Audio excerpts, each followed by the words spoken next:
World attention, Ukrainian Leopard tanks are reducing Russian armored columns to smoke and twisted steel. Entire convoys disappear under kamikaze drones and HIMARS missiles. Subscribe if you believe Ukraine is proving that strategy and technology defeat brute force. Comment if you think Moscow will respond with a brutal retaliation that could escalate the conflict to levels never seen before. What you are about to see is not cinema nor propaganda.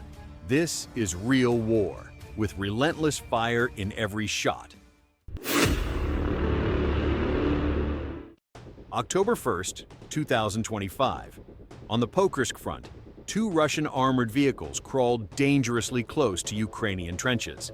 Soldiers of the Pomster Brigade were waiting for them. The ambush was ready. From hidden positions, an MLRS suddenly emerged, its tubes already aimed. The first salvo roared, lighting up the battlefield. Moments later, Ukrainian artillery joined in, unleashing an unrelenting storm of fire and steel. Shells rained down on the advancing armored column, tearing up the ground, halting its momentum, and leaving behind nothing but burning wreckage. Reconnaissance drones detected a Russian 152mm Mesta howitzer concealed deep in the forest. It had to be destroyed with precision. Exact coordinates were transmitted for a HIMARS strike. Moments later, the vehicle exploded in a massive fireball. Thick black smoke rose high enough to cover the treetops.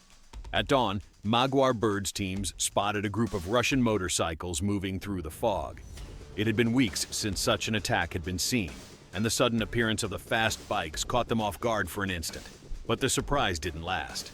All the drone operators were already in position, waiting for this very moment. They launched their drones without hesitation. Individual bikes and sidecars advanced in waves trying to break through. Ukrainian operators adjusted their strikes with each pass, refining their aim and tracking every target. The buzzing of the drones and the flickering of the screens filled the room, while the operators' eyes never left the monitors, knowing that even a single bike slipping through could dangerously expose the lines. One by one, the motorcycles fell, their remains scattered across the field. The few that remained swerved sharply and fled, leaving smoke and silence behind. For the Magwar Birds, the field was calm again, at least for now. A Russian BMP charged at full speed toward Azov positions, firing its cannons. Then a drone struck it directly, and the noise stopped. The vehicle caught fire as it stopped at the nearest corner, its crew fleeing in haste. Nearby, another Russian BMP and an MTLB advanced, trying to push through, but an armored vehicle from Azov's own unit was already behind them. Its cannon roared, taking out the lead vehicle with surgical precision. Ukrainian artillery joined in, pounding the ground around them. The chase continued. The second Russian armored vehicle, now fleeing desperately under relentless fire, didn't get far. Hit from both sides, it slowed, staggered, and finally succumbed to a series of lethal strikes, reduced to flaming scrap metal. But the fight wasn't over yet. Another Russian convoy appeared on the horizon, determined to break through Azov's defenses. Whether they had the skill or courage to do so was another matter. The area was soon blanketed by Ukrainian artillery fire. Flames from destroyed vehicles lit up the battlefield, visible from afar. In the end, only two Russian pickup trucks remained, but their drivers abandoned them and fled on foot, leaving them stuck in the mud. It was only a matter of time before Ukrainian forces finished the job, this time with thermite, ensuring nothing was left. A Russian convoy of 17 vehicles had formed on the outskirts of Bakhmut, ready to pierce Ukrainian defensive lines. But Ukrainian forces had already spotted the opportunity. While Russian crews tried to regroup, believing the worst had passed, the real strike came from the opposite flank. HIMARS rockets, launched from hidden positions behind the defensive lines, streaked across the sky and fell with deadly precision. At the far end of the column, Ukrainian FPV drones joined the fight with fury.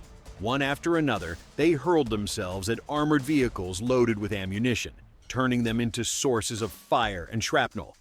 Caught in a deadly crossfire from above and the flanks, Russian soldiers stood no chance. The formation dissolved into chaos as vehicles burned, smoke rose, and the column was reduced to a line of charred wreckage. In the end, Only blackened steel helmets and scattered debris marked where the column had once been. September 25, 2025. Deep in the forest, along a classified stretch of the border, Ukrainian special forces advanced silently among the trees. Ahead, Russian soldiers lay in hiding. The Ukrainians struck without warning, opening a lethal crossfire that shattered the forest's silence. Most Russians in the area were neutralized, but one was luckier. They moved quickly, seizing his radio before he could speak. They carried him to a small nearby shelter and treated his wounds. The prisoner remained silent as they worked. Suddenly, his radio crackled to life.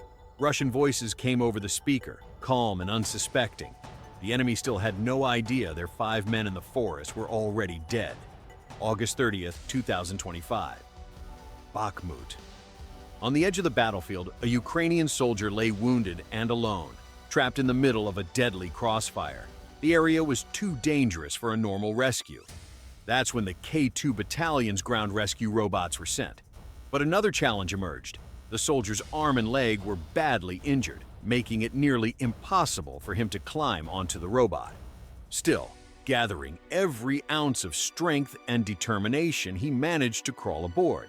The robot carried him out of danger, delivering him to an armored vehicle waiting nearby. From there, he was transported to the hospital. September 23, 2025. Pocrosk. Inside a stationary train car, a group of Russian soldiers thought they were safe. But above them, Ukrainian reconnaissance drones were already watching. The first bombardment shook the car. After several hits, the Russians panicked and ran out. 6 in total. That's when the real hunt began. 4 of the soldiers ran together, becoming a perfect target. A Ukrainian kamikaze drone dived between them, exploding in their midst. 1 died instantly. The second escaped the first blast and took refuge in a nearby shack, thinking he was safe. He was wrong. Another drone slipped in and eliminated him on the spot. One by one, the remaining Russians fell. The third was struck in open ground, then the fourth, then the fifth, all tracked and eliminated with ruthless precision. The sixth was craftier. When drones located him, he had already dropped his weapon and raised his hands in surrender. The operator activated the drone's strobe lights, guiding him. When he reached a safe point, Ukrainian troops were waiting. They captured him and transported him in a Humvee. A Russian armored convoy of 5 vehicles tried to sneak through abandoned villages, hoping to surprise Ukrainian positions. The first response came quickly, a hit on the lead APC. The vehicle kept moving until a second strike stopped it. The soldiers on board fled. The convoy split into 2 groups. One was punished by drones, while the other came under artillery fire. It was a clever move by the Ukrainians, splitting the enemy's firepower to overwhelm them from multiple directions. By breaking the cohesion of the column, they ensured the vehicles became uncoordinated. Once that happened, Russian crews lost all control, becoming easy targets one by one. Many armored vehicles burned where they stood, reduced to flaming wreckage. One disoriented vehicle swerved, trying to escape by hiding among ruined houses. The crew abandoned it and ran for cover, unaware they were still being watched. Finally, Ukrainian artillery took over. Guided by drones providing exact coordinates, the buildings sheltering Russian troops were methodically demolished one by one. When the smoke cleared, only charred vehicles and shattered walls remained, silent witnesses to another failed assault. A lone Russian soldier was seen fleeing from a freshly demolished building, still smoking after the bombardment. He was lucky, very lucky to have made it out alive. But Ukrainian drone operators weren't going to let him escape. They sent a drone to finish what had been started, targeting the shed where he hid. The drone exploded in flames, but somehow the soldier emerged unharmed. He tried again, this time crawling under a fuel truck. The operators didn't give up. They sent another drone, then another, and another still. He seemed to have 7 lives. But with the final strike, they finally achieved their goal. 2 Russian armored transports advanced toward Azov Brigade positions. The first hit came from above. A drone struck the rear vehicle, setting it ablaze. Then the lead vehicle was hit, stopping in place as its crew fled. The rear vehicle, damaged but still moving, was left at the mercy of the enemy. The lead vehicle burned in place, thick black smoke rising. The surviving armored transport became easy prey for more Ukrainian drones. Then, with a roar, a Ukrainian tank entered the scene. Not satisfied with leaving the job half done, it opened fire, destroying the already crippled transport. And thus ends another chapter in a conflict that seems endless. Column after column of Russian armor reduced to ashes as Ukraine shows that every tank, every drone, and every missile is more than just a weapon. It is a direct message to the Kremlin. But the question lingers. Are we witnessing the resistance of a nation fighting for survival, or the beginning of an escalation that could drag all of Europe to the brink of total war? Subscribe if you believe Ukraine is rewriting the rules of modern combat. Comment if you think Russia will not stand idly by and will respond with an even more devastating strike. Because what we have just witnessed is not a simple military clash. It is the prelude to what could change the history of the world.